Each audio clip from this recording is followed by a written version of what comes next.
председник на Здравство, Маја Манурова, водител онкологија Јулена, точка на Бојди, почитувано Луговски, Ваши екселенции, попредседавач, експерти и членови на работната група 4 за Погlavlje 24 Правда, слобода, безбедност.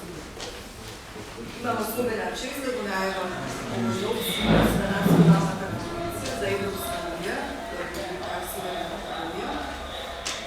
на работната група 4 од Поглавјето 24. Ова е нов циклус, како што реков, е четврти поред и во оваа фаза е подржан од Европската унија во рамките на оперативниот град за отворено партнерство.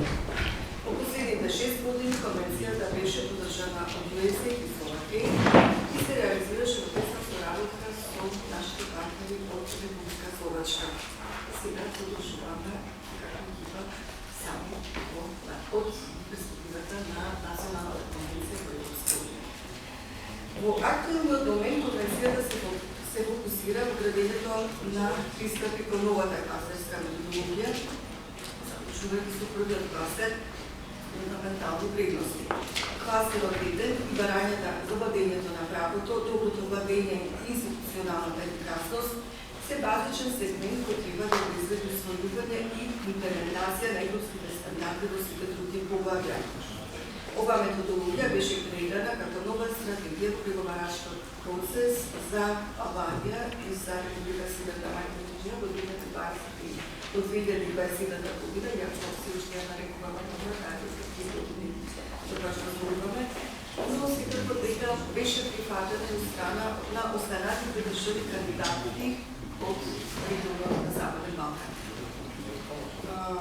По повод на споменување на регионот на Западен Балкан, ќе споменам дека што туку во последните 2 недели имавме можност да се сретнеме ние граѓанските организации, меѓу кои што припаѓа и Националната конвенција за Европска унија, беше мотивирана во Белград, што туку се вративме, каде што разменувавме искуства од граѓанската перспектива за ова нова преговарачка методологија и за самиот преговарачки процес. Беше истакната посилната улога на граѓанските организации, платформите за диалог, што е Националната конвенција, кои представуваат канал кој комуницира во овете насоки.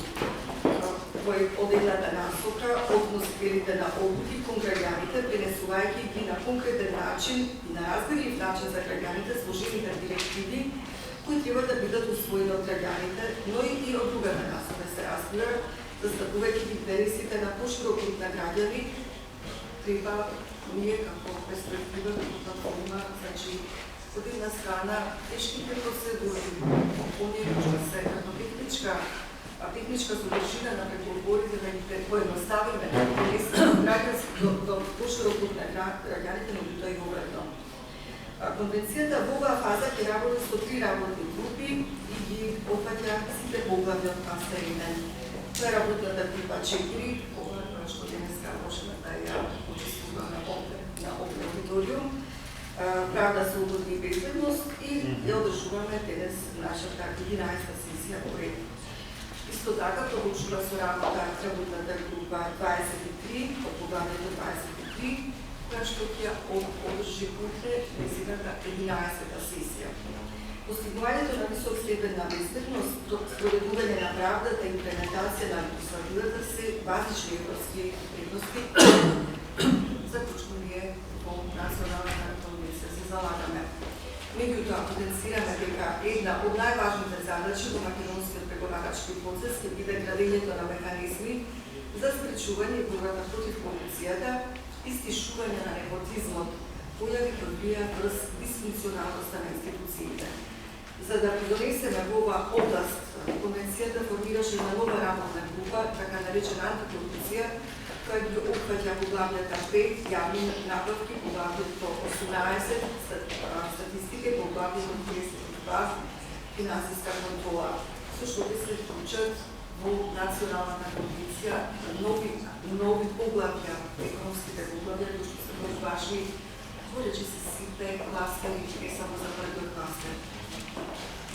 Искуствата на другите држави кои веќе водат преговори, ни покажа на овие заеднички среднички имавме, дека тие и самите се на почеток на разбирањето на новата кластерска методологија се констатира дека некои од поглавјата сами по себе многу се сложени.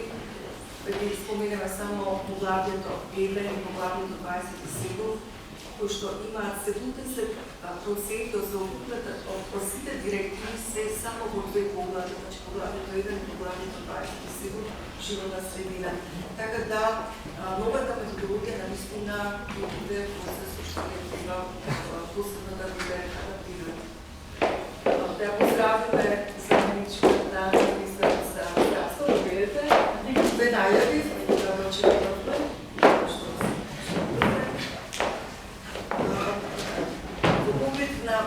Новата преговарачка методологија овие држави кои што се веќе го преговори, била дека се уште разговараме на општ начин, дека се уште немаме конкретни нешта кои што би знаеле да ги изразиме.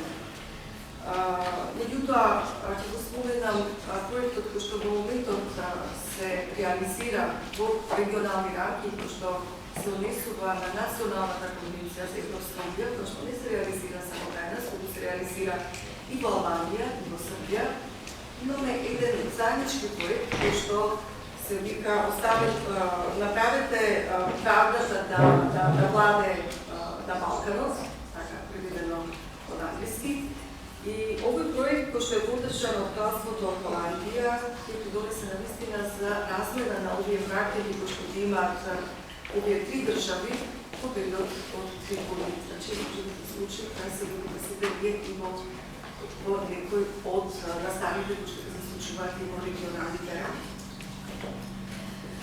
Исто така ќе истакнам дека очекувам и верувам во тоа дека наскоро ќе најдеме решение за да се продолжи работата и на другите работни групи кои што функционираат во конвенцијата, тоа се работните групи по главата 11, земјоделство и рурален развој, работната група по главата 19, социјална политика и вработување и работната група за поглавите 25 животна средина, кој што навистина остварија многу солидни резултати и мислам дека нутата одржливост треба да обезбедиме понатаму.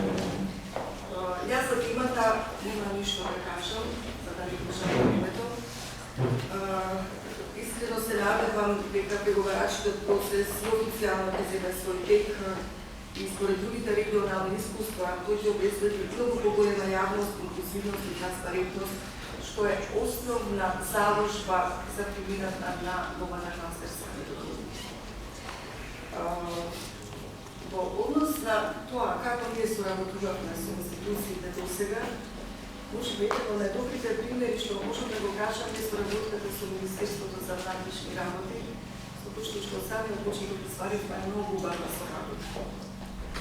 И беше навистина неповичаено, бидејќи до тогаш имавме представа дека Министерството за внатрешни работи е еден сектор кој што има доста информации кои што не се за јавноста и за граѓанските здружители, меѓутоа навистина дојдовме до ситуација да разменуваме многу важни искуства и знаење во поглед на поглавјето, спомнуваме за поглавјето 24, како што навистина имаше многу интересни теми, затоа што заеднички дискутиравме.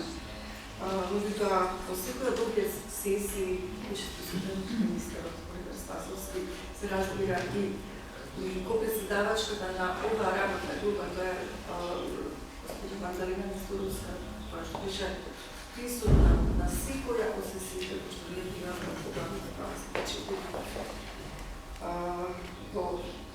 Од перспектива на Министерството, повторно е денес министерот Олегар Спасовски.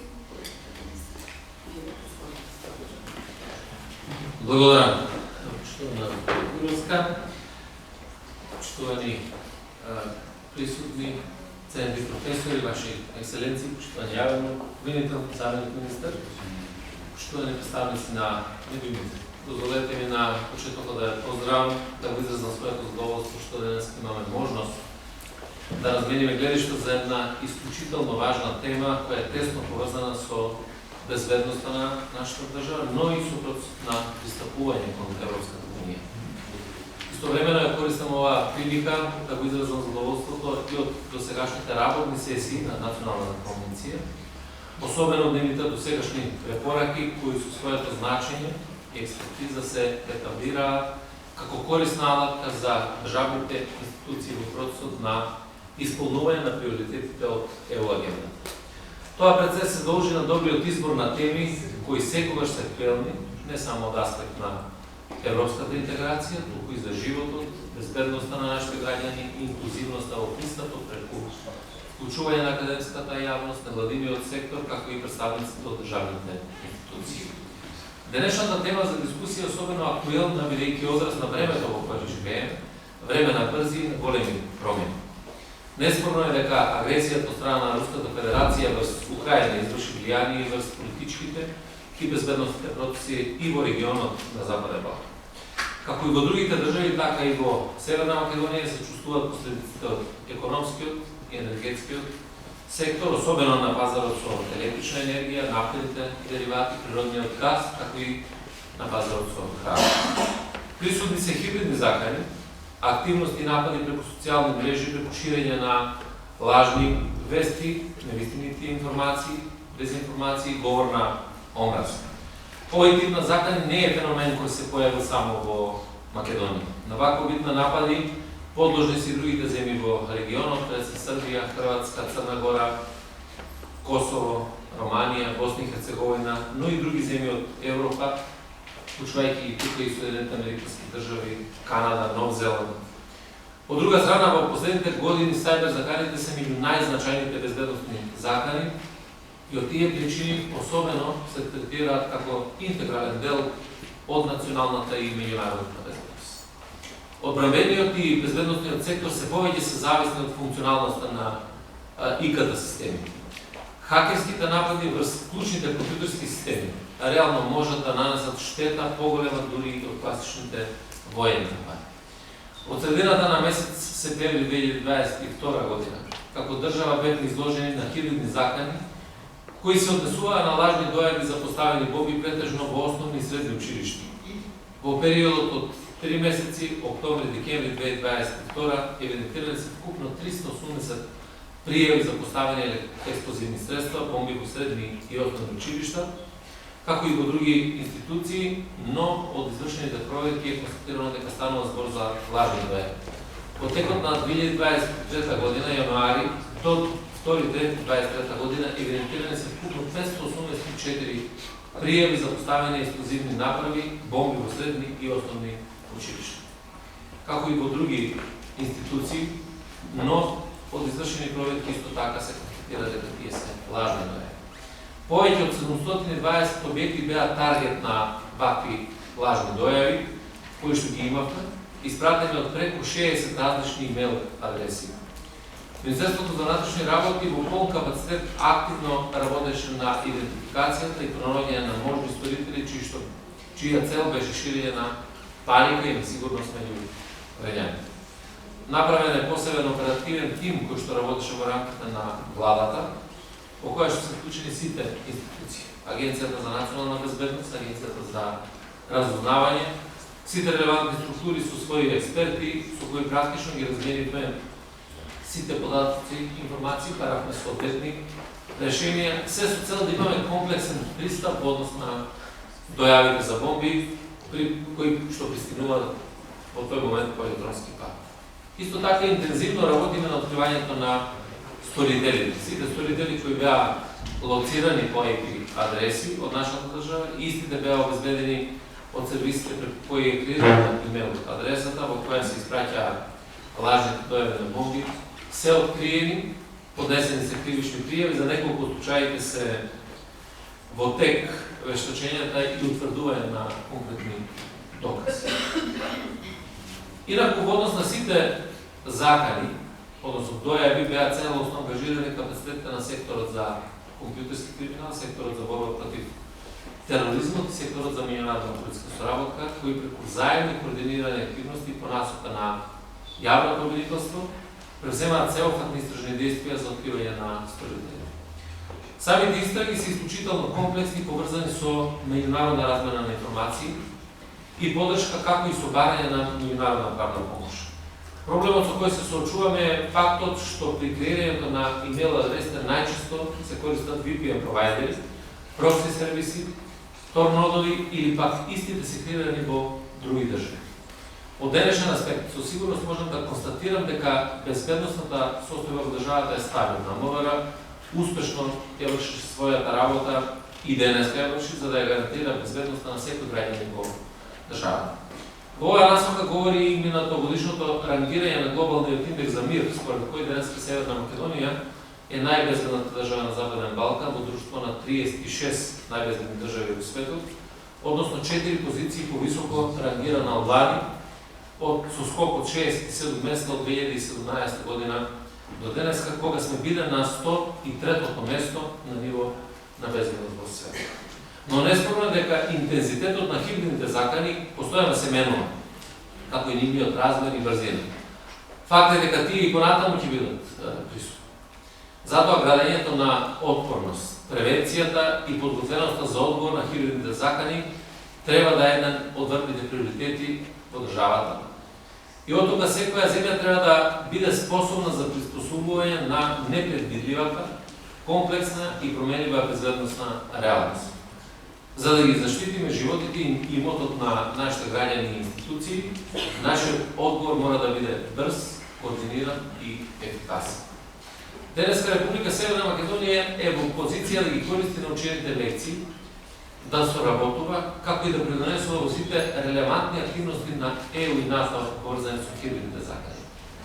Секако дека нашата држава како земја членка на НАТО има и обврска за сериозен пристан кон овие напади согласно НАТО стратегијата за спровање со сајбер напади и тоа го правиме, па на ниво на држава формирахме Национален совет за сајбер безбедност според најновите НАТО стандарди, составен од членови од повеќе релевантни институции во Република Северна Македонија. Освен тоа, во моментот во Република Северна Македонија се имплементира Националната стратегија за сајбер безбедност 2018-2022, која е развиена во согласно со стратегијата за сајбер безбедност на Европската унија и политиката и заложбата за сајбер безбедност на НАТО за обезбедување на сигурно, безбедно, доверливо и отпорно дигитално окружување во корист на граѓаните, бизнисите и јавната администрација. Препознавајќи ја необходноста од заштита на виталните системи согласно европските стандарди, во Република Северна Македонија во тек е изготвување на закон за критична инфраструктура, кој треба да ги воспостави основите на еден систем кој ќе ги обедини сите чинители, вклучувајќи го и приватниот сектор. И тука сакам да се заблагодарам на професор доктор Марина Митревска, која што практично го покрена целиот овој процес на подготовка на овој закон и организација на неколку конференции, а тука се вклучи сериозно и научната заедница во Република Северна Македонија и сметам дека овој процес мора на основа на тие принципи и вредности за кои што започна да се доврши до крај, се со цел да имаме ефикасност во борбата, односно заштитата на критичната инфраструктура. Во насока на покажување на проактивност и посветено за борбата против тероризмот, заедно со нашите партнери работиме постојано на превенција на радикализацијата и на регрутирање на терористи преку јавњето на билатералната, регионална и меѓународна соработка, потоа превенција на радикализацијата преку интернет, како и подобрувањето на капацитетите преку вршење проценки, анализи и истражувања поврзани со радикализацијата и тероризмот.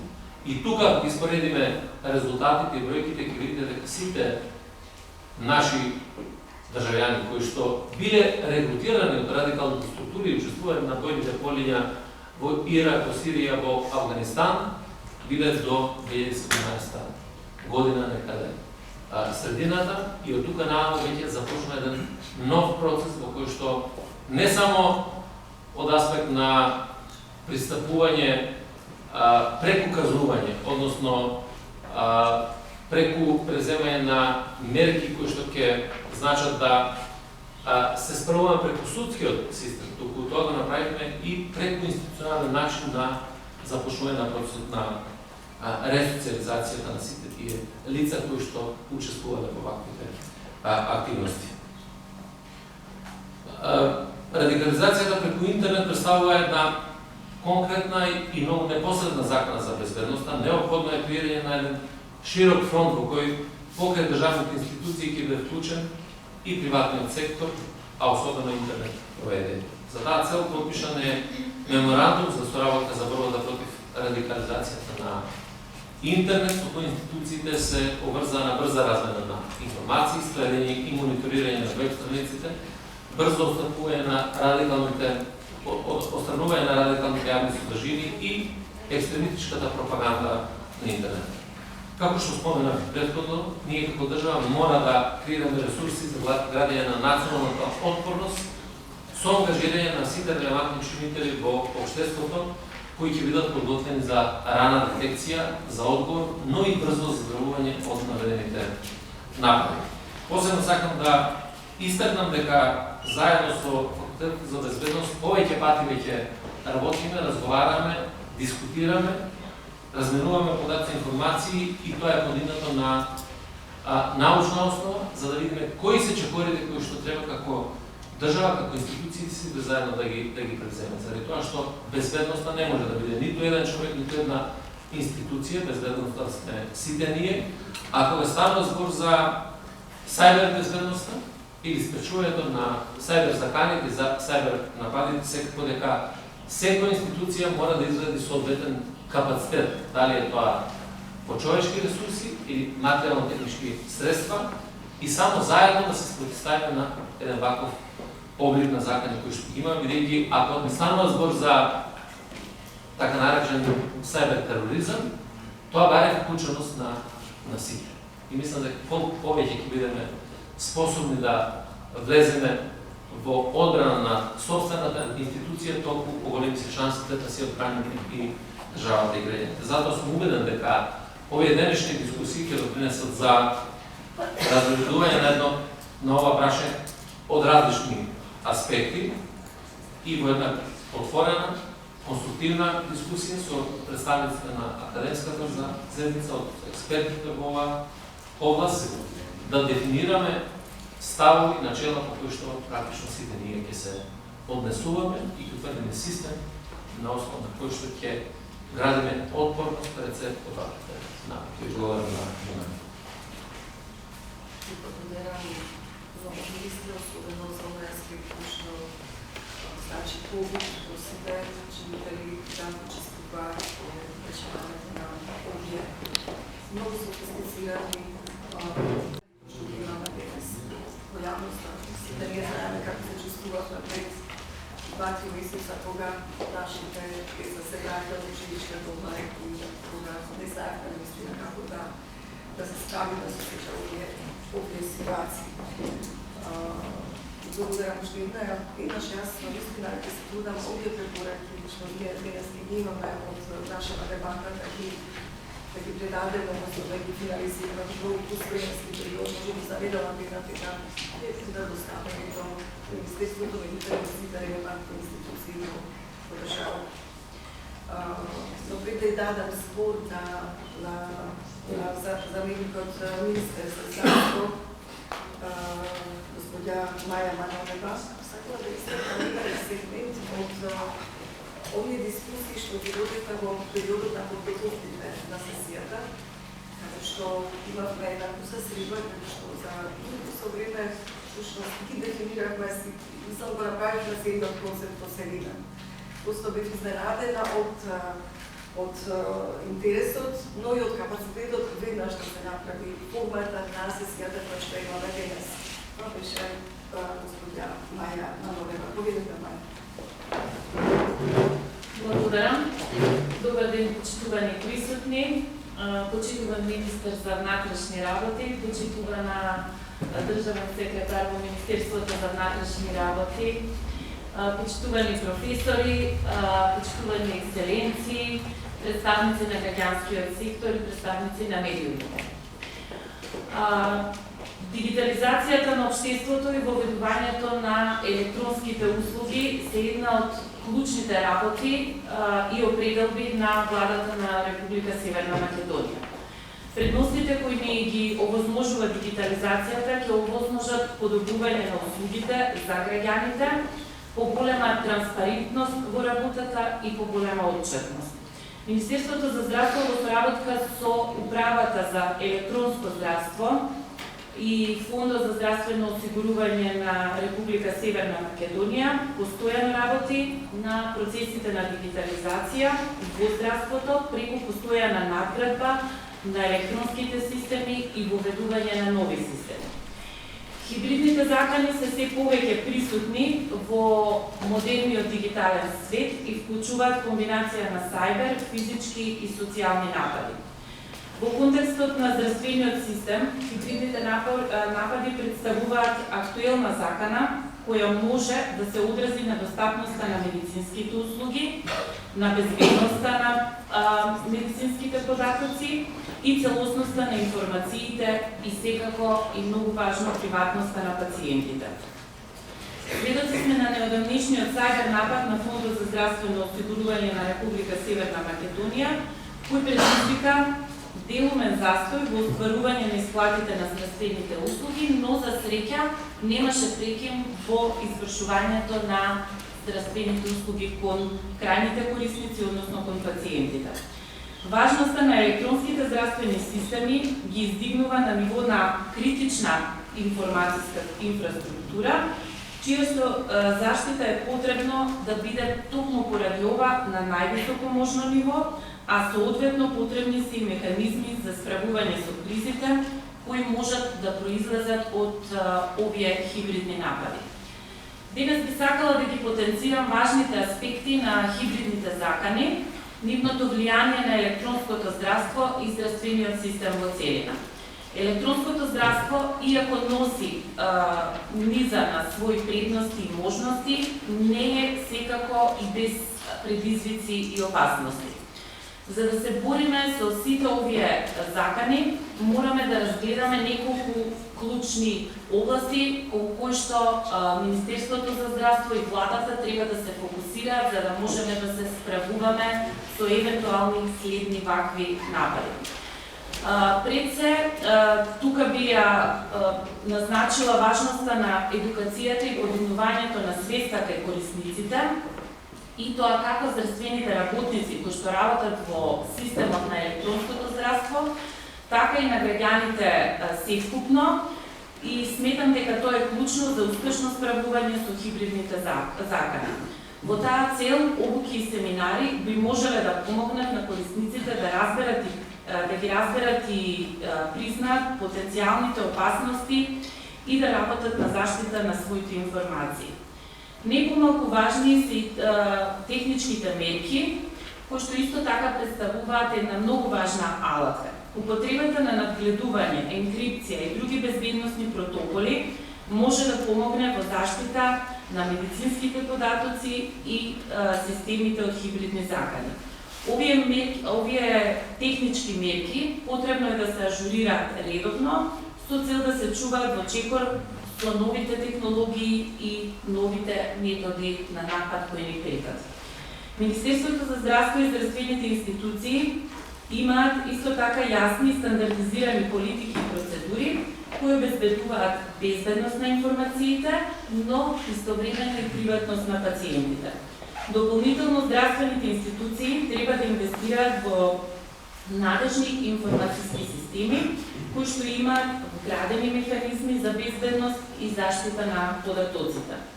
Ова вклучува континуирано надградување и приспособување на системите кон новите закани и технологии. Соработката и споделувањето на информациите, како што нагласи министерот Спасовски, помеѓу различните институции, а пред се и помеѓу различни здравствени институции, но и други правни и безбедносни органи, е критична и многу важна во борбата против хибридните закани. Заедно можеме да развиеме подобро разбирање на заканите, тие да се споделат, истовремено да се споделат и најдобрите практики и да се искоординираат во случај на евентуален инцидент. Иако е важно да се реагира на хибридните закани, исто така е клучно да се преземат и соодветни превентивни мерки. Ова треба да вклучува проактивно идентификување на потенцијалните закани, примена на стратегии за управување со ризици и подготовка на планови за одговор на инциденти. Усогласувањето со соодветните закони и правила, како и спроведувањето на соодветни етички принципи при справување со медицински податоци е исто така еден од најважните начини за заштита на пациентите и на нивната приватност. Од сето ова може да заклучиме дека хибридните закани се навистина сериозен предизвик во контекстот на електронското здравство. Справувањето пак со нив ќе бара координиран и холистички пристап, со спроведување на едукација, со подобрување на техничките способности, со работката и другите активности, можеме да се обидеме да ги минимизираме сите овие ризици и да ги заштитиме нашите здравствени информации, кои што ги поседуваме во соодветните системи, но истовремено и многу важно и приватноста на пациентите. Ви благодарам. Благодарам много на вас. Наистина, нашите дискусии, приоритетите во контекст на институции се опитано значење и тај нужно да се направи таков приоритет. Еден од колегите рече дека ние не очекувавме дека градините ќе бидат приоритет. Само се случи, да. Така да, ова е една наистина сложена работа, која што ќе се получи во нашата страна. Понатаму, исто така во нашите дискусии зборувавме и за легислатива. Значи имаме еден нов вид на закани, една нова ситуација каде што се загрозува безбедноста и прашањето што ние го дискутираме беше дали навистина имаме легислатива, во поглед на легислативата е институционалната подготвеност на правосудните органи, што ќе може да се справат со това. Така господинот Габриел Крсти, односно материјалното университет, ќе не упати во ова област, што е важно. Добар ден на сите, почитувани присутни, почитувани национален координатор, почитувани министр, почитувани заместник министр, почитувани медиуми, Ваши екселенции.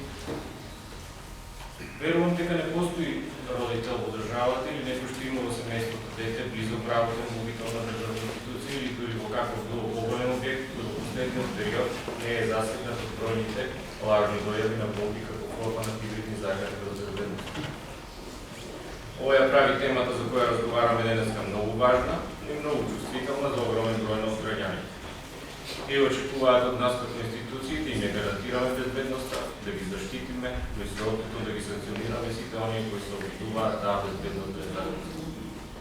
Во држава веќе неколку месеци се соочуваме со континуирани лажни дојави за бомби, кои се закануваат да го парализираат образовниот процес, кои да ја нарушат работата на други витални институции, на удар со жилиштата, болници, трговски центри, природни органи.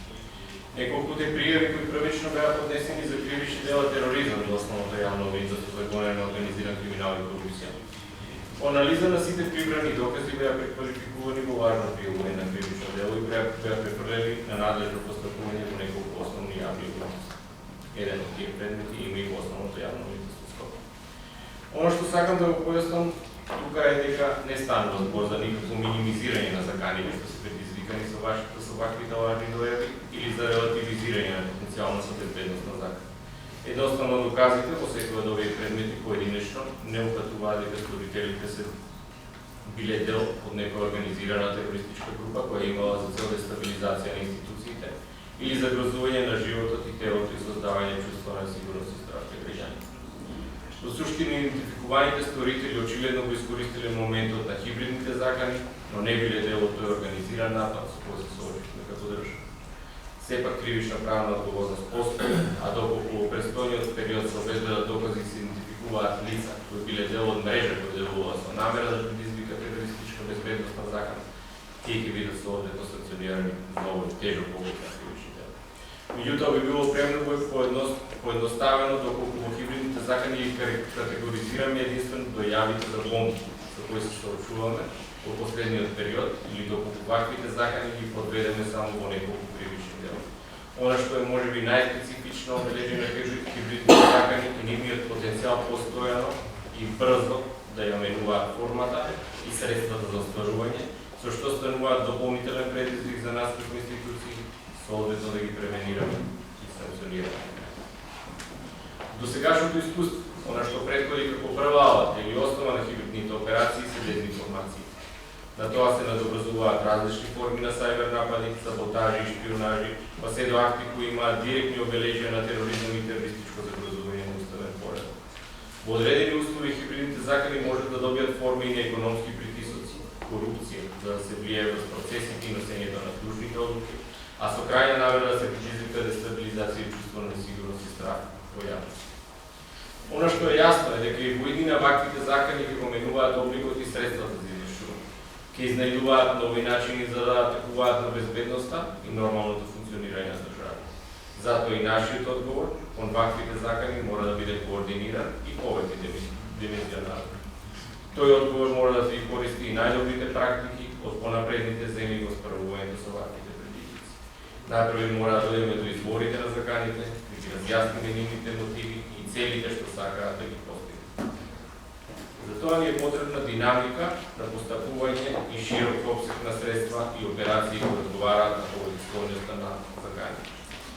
Нашиот пристап мора постојано да го надградуваме и модернизираме. Како институции не смееме да заостануваме за можностите и средствата со кои оперираат сторителите на кривични дела. Ова е тешко да се постигне и бара големи финансиски ресурси. Но единствено, на тој начин е возможно да ги заштитиме граѓаните од вакви хибридни закани. Се надевам дека и оваа експертска дебата денеска и препораките што ќе бидат усвоени ќе ни помогнат како институции да изградиме да адекватен пристап на тамошното.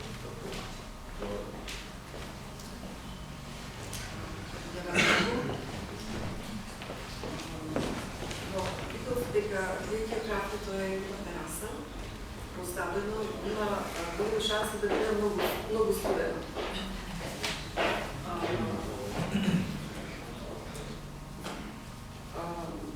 Меѓутоа, сесијата продолжува понатаму после кафе паузата, тоа ќе најавам нешто што вообичаено е наша практика, дека овде не станува понатаму целосно. Јас се попрекивам, зашто таква е методологијата на демократски принципи, кои што така ги некува преди 6 години. Тоа сесијата понатаму ќе ја водат Магдалина Несуровска, државна секретар на Министерството, кој што е редовен член на Националната конвенција по почитот против КОВИД-19 и Андреј Лепафисев, кој што исто така е период од 6 години попредседавач на Националната конвенција. Значи, предлагам кратка пауза и одма продолжуваме понатаму на овој начин што го